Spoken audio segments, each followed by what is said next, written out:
ಇವತ್ತು ನೀನು ಈ ಧರ್ಮಯ್ಯನ ಹೆಂಡತಿ ಅಂತ ತೋರಿಸ್ಬಿಟ್ಟೆ.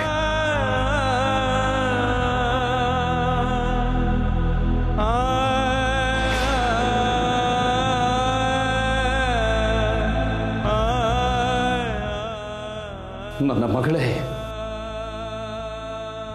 106 ಜನರ ಮುಂದೆ ಚಪ್ಪಲಿಲ್ಲ ಹೊಡೆದು ಅವಮಾನ ಮಾಡಿದ್ಲು.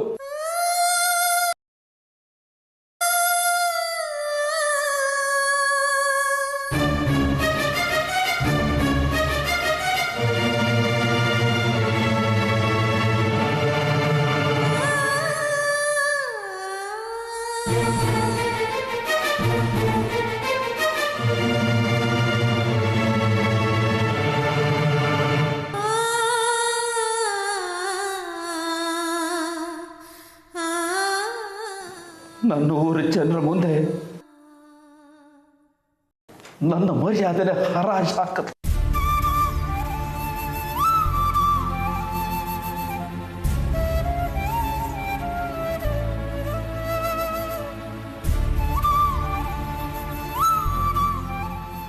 ಇದುವರೆಗೂ ಧರ್ಮಯ್ಯ ಏನೇ ಇದ್ರು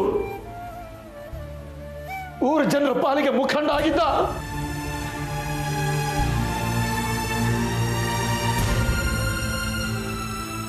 ನಾಲ್ಕು ಜನಕ್ಕೆ ನ್ಯಾಯ ಹೇಳೋ ಪಂಚಾಯತಿದಾರ ಆಗಿದ್ದ.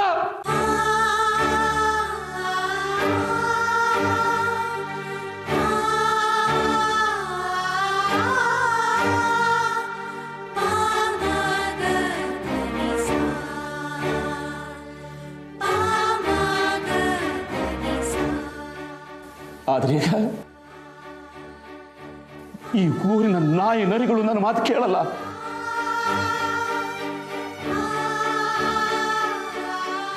ಹಾಗಾಗಿದೆ ನಿನ್ನ ಗಂಡನ ಸ್ಥಿತಿ.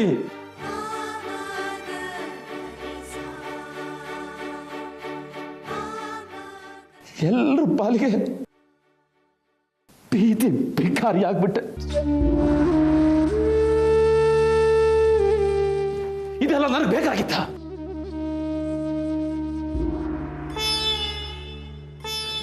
ನಾನು ಯಾಕೆ ನನ್ನ ಮಗಳಿಗಾಗಿ ಹೋರಾಟ ಮಾಡಿದೆ? ಈ ರೀತಿ ಮುಖದ ಮೇಲೆ ನಾನೇ ಮುಗಿಸ್ಕೊಳಕ?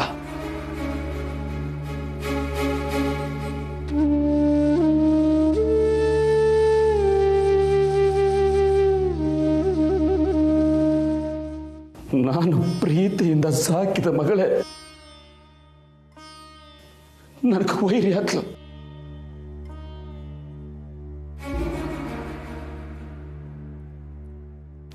ನನ್ನ ಮನೆ ಒಳಗೆ ನನ್ನನ್ನು ಬೇರೆ ಮಾಡಿದ್ಲು. ಜೀವಂತವಾಗಿ ನನ್ನನ್ನು ಸುಟ್ಟು ಹಾಕಿದ್ಲು.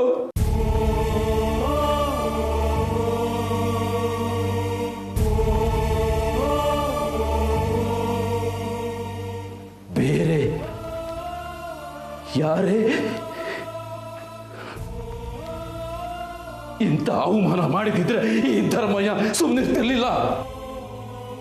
ಅವಮಾನ ಮಾಡಿದವ್ರನ್ನ ಮುಗಿಸ್ತಿದ್ದ. ಆಗದೆ ಇದ್ದಿದ್ರೆ ತನ್ನ ಪ್ರಾಣನೇ ತಾನು ಕಳ್ಕೊತಾ ಇದ್ದ.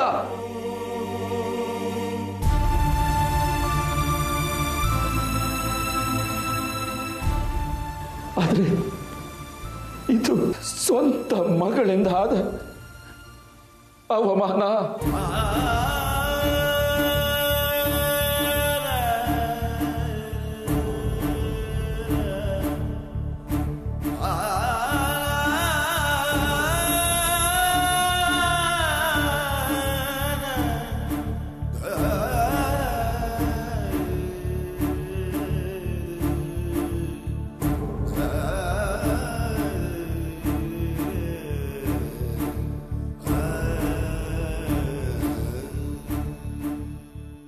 ಈ ಕಾಡು ಮಲ್ಲಿಗೆ ಎಸ್ಟೇಟ್ ಅಂದ್ರೆ 106 ವರ್ಷಗಳಿಂದ ಮರ್ಯಾದೆ, ಘನತೆ, ಗೌರವಕ್ಕೆ ಹೆಸರಾಗಿತ್ತು.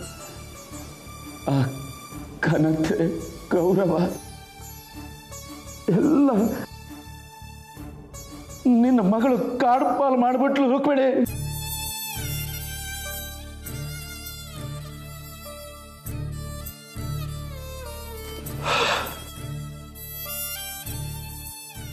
ಚಂದ್ರಗಿರಿಲಿ ಇವಳಿಗಾಗಿ ಎಷ್ಟು ಜನರ ಕೈಯಲ್ಲಿ ಹೊಡೆತ ತಿಂದೆ ಗೊತ್ತಾ? ಆ ಮಕ್ತೇಶ್ವರನ ಗೂಂಡಾಗಳು ಬಂದು ಹೊಡೆದ್ರು, ಒದ್ರು, ಬೀದಿ ನಾಯಿಗೆ ಮಾಡಿದ ಹಾಗೆ ರಸ್ತೆಯಲ್ಲಿ ಉರುಳಾಡಿಸಿದ್ರು.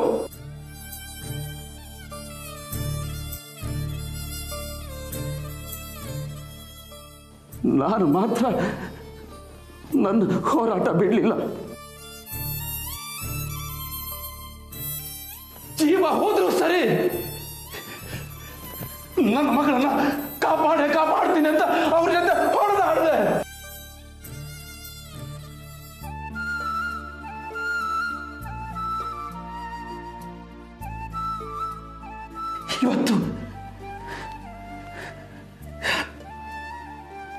ಅವತ್ತು ನನ್ನ ಜೀವ ಉಳಿದಿದ್ದ ಹೆಚ್ಚು.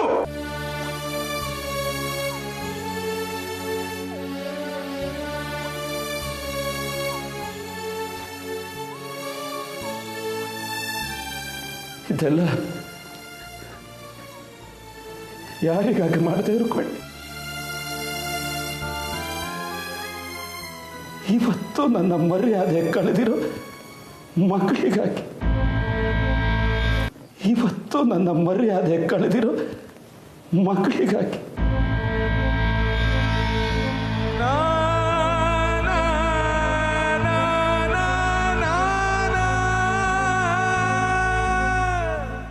ಇದೆಲ್ಲ ನನಗೆ ಬೇಕಾಗಿತ್ತು ನೂರು ಜನರ ಮುಂದೆ ನಾನು ಮಾನ ಕಳ್ಕೊಳ್ಳೋಕ್ಕಾಗಿ.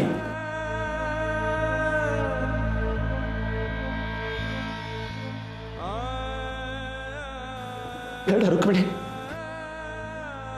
ಇವತ್ತಿಂದ ಇಂಥ ಮಕ್ಕಳ ಪ್ರೀತಿ ಬೇಕಾಗಿಲ್ಲ ನನಗೆ, ಮಮಕಾರ ಬೇಕಾಗಿಲ್ಲ.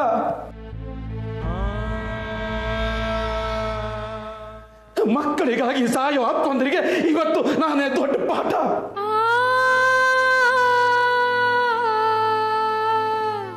ಸಾಕು,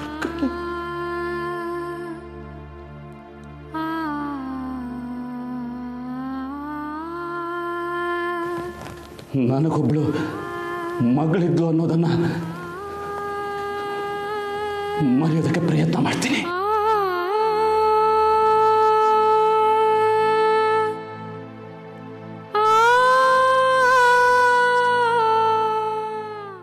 ಯಾರಿಗಾಗಿ ಸಾಯೋಕ್ಕೂ ಸಿದ್ಧವಾಗಿದ್ನೋ ಆ ಮಗಳನ್ನ ಮರಿತೀನಿ. ಆಯ್ತು, ಮರ್ತು ಬಿಡಪ್ಪ. ಆದ್ರೆ ನಿನಗೂ ಒಂದು ವಿಷಯ ನೆನಪಿರ್ಲಿ, ಆವತ್ತು ನೀನು ಚಂದ್ರಗಿರಿಲಿ ಹೋರಾಡಿದ್ದು ನನ್ಗಾಗಿ ಅಲ್ಲ, ಮಗಳ ಮಾನ ಕಾಪಾಡೋದಕ್ಕಾಗಿ ಆವತ್ತು ಅಪ್ಪ ಹೋರಾಡ್ಲಿಲ್ಲ. ಇದುವರೆಗೂ ನೀನು ಹೇಳಿದ್ವಲ್ಲ, ಆ ಮರ್ಯಾದೆ ಘನತೆ ಗೌರವಕ್ಕೋಸ್ಕರ ಅದನ್ನ ಉಳಿಸೋದಕ್ಕೆ ನೀವು ಅವತ್ತು ಹೋರಾಡಿದ್ದು.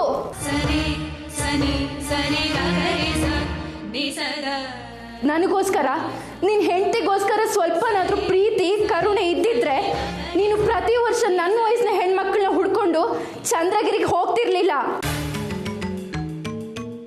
ಇವತ್ತು ಈ ಗಲಾಟೆನೂ ನಡೀತಿರ್ಲಿಲ್ಲ. ನಾನು ಮಗಳು ಅನ್ನೋದನ್ನ ನೀನು ಮರೆತು ಬಿಡು. ನೀನು ಅಪ್ಪ ಅನ್ನೋ ಸಂಬಂಧನ ನಾನು ಮರಿತೀನಿ. ನಿನಗೆ ನಾನು ಅವಮಾನ ಮಾಡ್ತೀನಿ ಅಂತ ಇಷ್ಟೊಂದು ಕೂಗಾಡ್ದಿಯಲ್ವಾ, ನಿನ್ನಿಂದ ನನ್ನ ಬದುಕೆ ಮುಗ್ದು ಹೋಗಿದೆ. ನಿನ್ನ ಮಗಳು ಈಗ ಜೀವ ಇರೋ ಹೆಣ.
ದೇವ್ರಿಗೆ ನಮಸ್ಕಾರ ಮಾಡಿ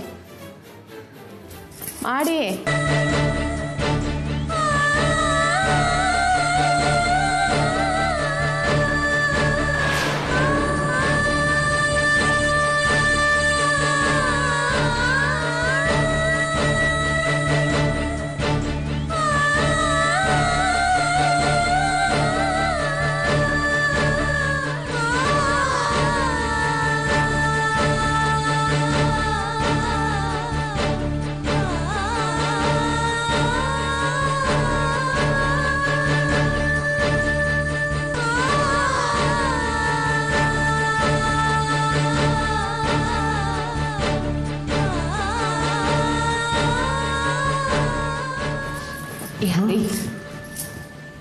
ಇನ್ ಮುಂದೆ ನೀನು ಇವಳ ಜೊತೆನೇ ಇರಬೇಕು.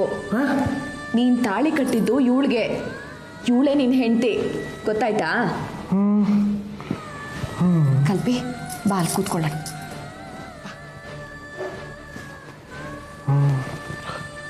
ದೇವ್ರೆ,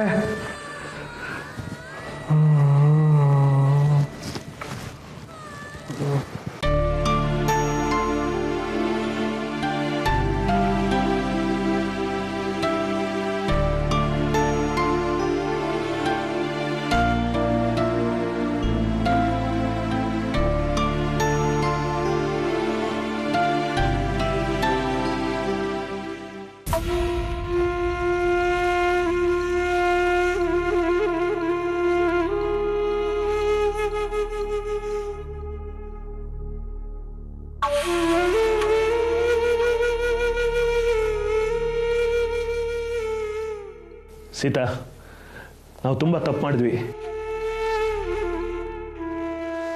ಅವತ್ತು ಆ ಹುಡುಗಿರಿಬ್ಬರು ನಮ್ಮ ಮನೆಗೆ ಬಂದು ಹೋದ್ಮೇಲೆ ನಾವು ಬುದ್ಧಿ ಕಲಿಬೇಕಿತ್ತು. ನಮ್ಗೆ ಈ ಸಂಬಂಧ ಬೇಕಿಲ್ಲ ಅಂತ ನಿಮ್ಮ ಅಣ್ಣನ ಮುಖದ ಮೇಲೆ ಹೇಳಬೇಕಾಗಿತ್ತು. ಯಾರಿಗೆ ಗೊತ್ತು ರೀ ಹೀಗೆಲ್ಲ ಆಗತ್ತೆ ಅಂತ? ನಮ್ಮ ಅರ್ಚನಾ ಇನ್ಮೇಲಾದ್ರೂ ನಗ್ನಾಗ್ತಾ ಇರಲಿ ಅಂತ ನಾನು ಆಸೆ ಪಟ್ಟೆ. ಅದು ಅಲ್ಲದೆ ಅಣ್ಣ ಅತ್ತಿಗೆ ಬಂದು ಆ ಹುಡುಗಿರು ಹೇಳಿದ್ದೆಲ್ಲ ಸುಳ್ಳು ಅಂದಿದ್ದಿನ ನಾನು ನಂಬಿಟ್ಟೆ ರೀ.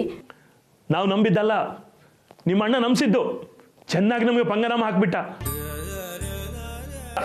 ಆದರೆ ಅತ್ತಿಗೆ ಮದುವೆ ಮಂಟಪದಲ್ಲಿ ಮುಂದೆ ತನಕ ಹೋಗಿ ಎಲ್ಲರಿಗೂ ಕೇಳೋ ಥರ ಅರ್ಚನನೇ ಕಾಡು ಮಲ್ಲಿಗೆ ಎಸ್ಟೇಟ್ ಕಿರಿ ಸೊಸೆ ಅಂತ ಹೇಳಿದ್ರಲ್ಲ,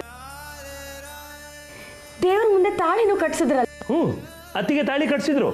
ಆದ್ರೆ ಮಂಜುಳಾ ಬಂದು ಹರಿ ಮತ್ತು ಕಲ್ಪನಾನ ದೇವ್ರಿಗೆ ನಮಸ್ಕಾರ ಮಾಡಿಸಿದ್ಲಂತಲ್ಲ. ಅರ್ಚನಾ ಹೇಳಿದ್ಲಲ್ಲ, ಇದಿನ್ನೂ ಅಪಾಯ. ಸಾರ್ವಜನಿಕರ ಮುಂದೆ ಅರ್ಚನಾನೇ ಅವ್ರ ಸೊಸೆ ಅಂತ ಹೇಳಿರ್ಬೋದು, ಆದ್ರೆ ನಮ್ಮ ಮಗಳ ಬದುಕು ನಡಿಬೇಕಾಗಿರೋದು ಈ ಮನೆ ಒಳಗಡೆ.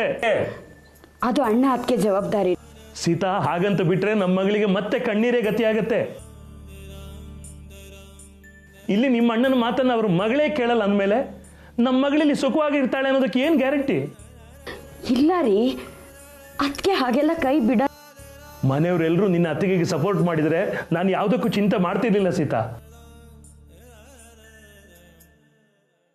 ಆ ಕಲ್ಪನಾ ಮಂಜುಳಾ ಯಾರಿಗೂ ಹೆದರ್ತಾ ಇರಲಿಲ್ಲ. ಆದ್ರೆ ನಿಮ್ಮಣ್ಣನ ಮನೆ ಒಳಗಡೆನೆ 2 ಪಾರ್ಟಿ ಇದೆ. ಅವ್ರ ಸ್ವಂತ ಮಗಳು ಅಪ್ಪ ಅಮ್ಮನ ಎದುರು ನಿಂತಿದ್ದಾಳೆ.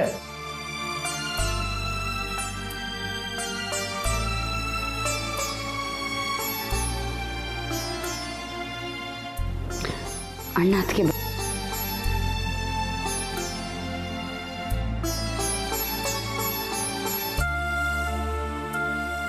ಅಂಥದ್ದೇನು ಆಗಲ್ಲ ಬಾವ.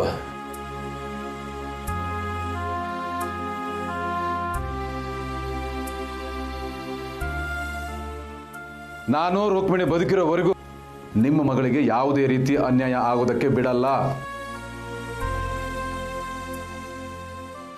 ಅಣ್ಣ, ನಮ್ಗೀಗ ನಂಬಿಕೆ ಉಳ್ಕೊಂಡಿಲ್ಲ ಅಣ್ಣ.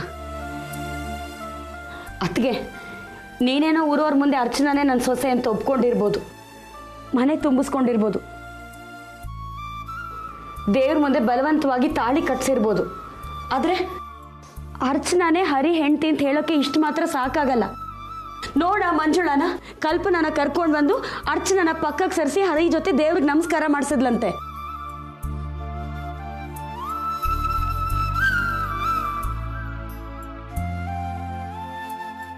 ನೋಡಿ ರುಕ್ಮಿಣಕ್ಕ, ನಾಳೆ ದಿನ ಊರ್ ಜನ ಧರ್ಮಯ್ಯನ ಸೊಸೆ ಯಾರು ಅಂತ ಕೇಳಿದ್ರೆ ತೋರಿಸೋದು ನನ್ನ ಮಗಳನ್ನಲ್ಲ, ಆ ದೇವದಾಸಿ ಹುಡುಗಿನ.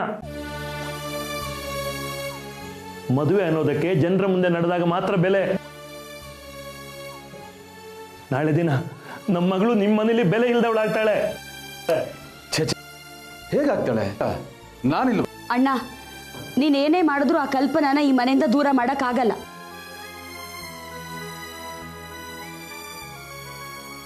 ಹಾಗಿದ್ಮೇಲೆ ನನ್ನ ಮಗಳು ಈ ಮನೇಲಿ ಬಾಳ್ವೆ ಮಾಡೋಕ್ಕಾಗತ್ತಾ? ಖಂಡಿತ ಸಾಧ್ಯ ಸೀತಾ. ನಿಮ್ಮ ಕಣ್ಣೆದುರಲ್ಲೇ ಅರ್ಚನಾ ಈ ಮನೆ ಸೊಸೆಯಾಗಿ ಮೆರೀತಾಳೆ.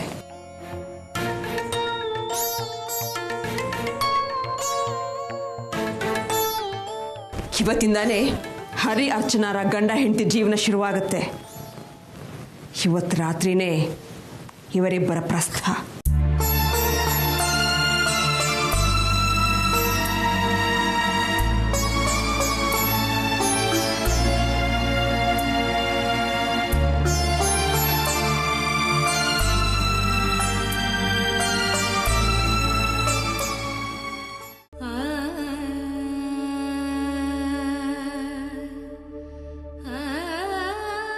ಅಕ್ಕ, ಮುಂದೇನಕ್ಕ? ಹರಿ ಅರ್ಚನಾಗೂ ತಾಳಿ ಕಟ್ಬಿಟ್ಟ.